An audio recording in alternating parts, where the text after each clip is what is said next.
What's up, y'all? Talon here. Feels like we've been eating very good with teams in the last 2 weeks with the Indianapolis and Stockholm regional, but I do think it's important to keep your nose to the ground in terms of lesser seen teams, lesser seen tournaments from whether it be Limitless, mid-season showdowns, the Japanese circuit. I think these teams are definitely worth taking inspiration from. So that's what we're doing today. 5 teams that have been flying under the radar.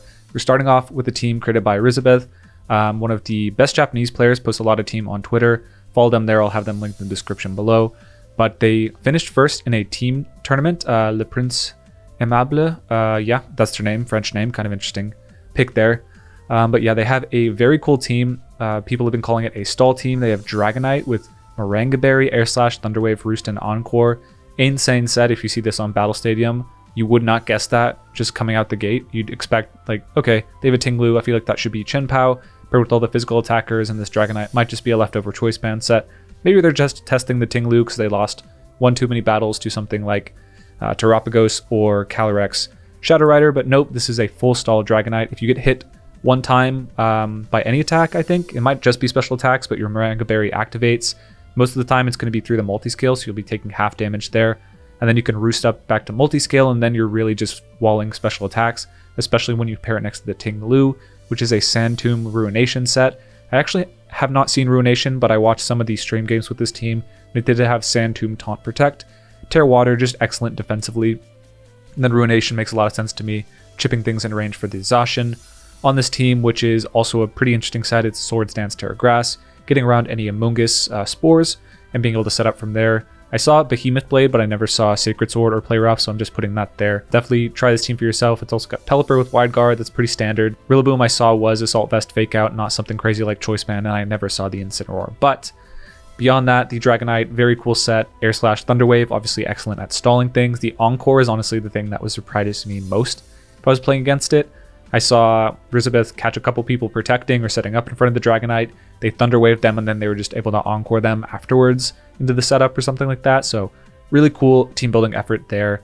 And then, yeah, Ting-Lu Dondozo is something we saw a bit earlier in the format, but it's kind of dropped off. We saw it in previous formats, obviously winning the North American International Championship, but the most annoying iteration of the grinder has arrived, and this now Ting-Lu Dragonite. It can kind of just put you in the Sand Tomb, Thunderwave, Air Slash Vortex, and really make it hard to beat. So moving on to the next team we're going to be going over. This is from Violet in the Himi Burnt Glizzy Tour. $100, definitely worth some, there's some pride on the line there. Looking at the standings, a lot of great players. Sableye got second place with the Tinkaton team, but I'm going to focus on the first place team just because I think it's kind of interesting.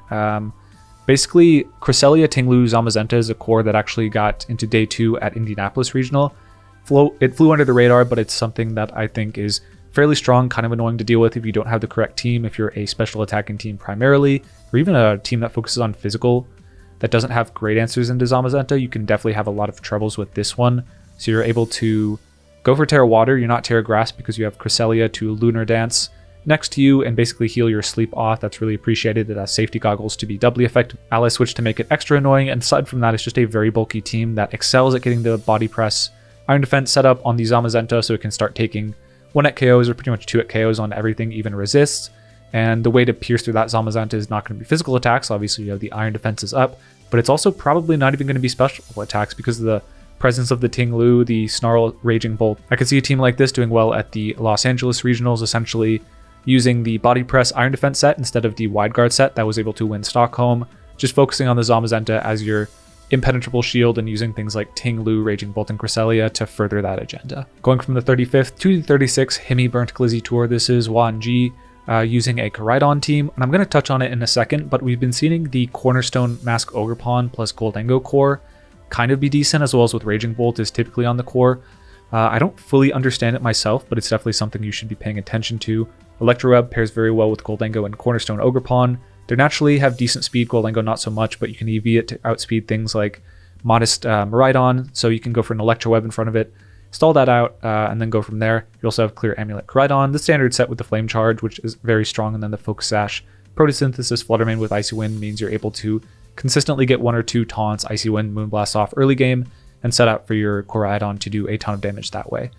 Beyond that, yeah, I do just want to point out the Cornerstone Mask plus Goldango core, because we're going to see it again right now with the next team, which is by Psycho VGC. They won the Spear Pillar Tour number 25, a tour that I feel like has mostly European players. Let me verify that. Yeah, definitely a lot of Italian, Swedish, British players. So just in the EU time zone, or at least that's the most common amount of people that played during that time. Going back to the team, we once again see the Cornerstone Mask Ogerpon, Raging Bolt, and Goldango with, honestly, I'm not sure if the other one had Volt Switch on the Raging Bolt. It did over, what did they have? Maybe over Thunderbolt. Yeah, going for a bit more utility on Volt Switch on the previous team. But this one, again, the Cornerstone Ogerpon and the Goldango. This one's Life Orb with another Iron Defense Zamazenta. Zamazenta with the Iron Defense, definitely something people are building around supporting. If you're basically able to beat the things that beat it, namely, honestly, Terraghost, Incineroar, and Goldango are some of the only things outside of Calyrex Shadow that do consistently very well against it, but this team has lots of weapons against that.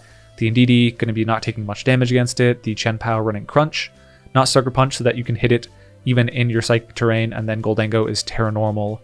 Life Orb, so you're going to do a lot with the Make It Rain if they go for Terra Fairy or something like that. I believe this was actually first used by Vovomax Ben 10. He got second place at the Latin American International Championships, I believe, so definitely a very talented builder and player. I always see him pretty high on ladder, but kind of cool to see someone else lift the archetype and also be doing very well with it. It's something I have my eye on. You might see it on stream in an upcoming regional, and yeah, just if in case you do, it didn't come out of nowhere, you do have it on your radar a little bit. And the last team I want to focus on is also from the same tournament, the 25th Spear Pillar Tour. They ended up finishing up in the top 8, so in top cut, and won one of the top 16 sets, so had some success, 7-2, excellent record against a lot of strong European players. But I just want to point it out because it has a lot of core elements that we're familiar with that have fallen out of favor, namely the 2-2-2 Dondozo core. Well, typically the Miraidon slot used to be a Flutter Mane. This one is a Covert Cloak Miraidon, also Fake Out immune compared to Flutter Mane, and pairs excellently with Choice Scarf Chi-Yu. Do a ton of chip damage with the Heat Wave, Overheat, Dark Pulse, Snarl, and then finish things off with the Beads of Ruin, Electro Drift, or Draco Meteor. You also have Volt Switch, which means you're able to pivot around Seuli, Dondozo plus Miraidon. You can double protect, scout out what they're doing, or just immediately Volt Switch into your Tatsugiri and then get the dynamic speed boost on the Dondozo as well as the power and defenses, and then go from there. I think Chien-Pao Dragonite is something that has definitely been pretty uncommon as well, but really, I think of Dondozo as something that's always going to be a metagame presence and is something that you should be familiar with your matchup against. It shouldn't be something you just count out as being something you can ignore in team building. There's always going to be one or two Dondozo players just biting at the heels of the 6-3, 7-2 cutoff range, and you don't want to be the person losing to them. Or maybe you want to be the person using it and identifying that it is Dondozo's time in the metagame. So beyond that, not a lot too different from the typical 2-2-2 stuff. Citrus Berry, Tatsugiri, because the Focus Sash and the Choice Scarf are taken on the other Pokemon.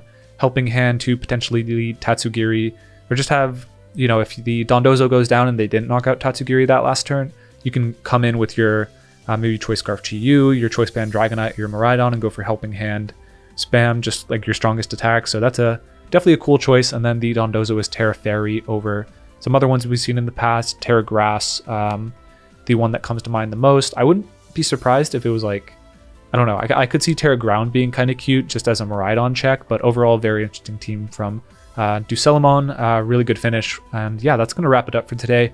I just wanted to go over some of the coolest teams that we've been seeing in grassroots tours as well as the Japanese circuit. Wanted to put those on your radar just in case you don't have your nose to the ground that much. I definitely haven't for the grassroots tours. I've just been so focused on the regionals that have released in the last couple of weeks, but it's definitely worth doing if you want to be ahead of the metagame for the next regional. So hope you guys enjoyed that resource of the video. If you enjoy these videos, please subscribe to the channel. And yeah, with all that being said, peace y'all.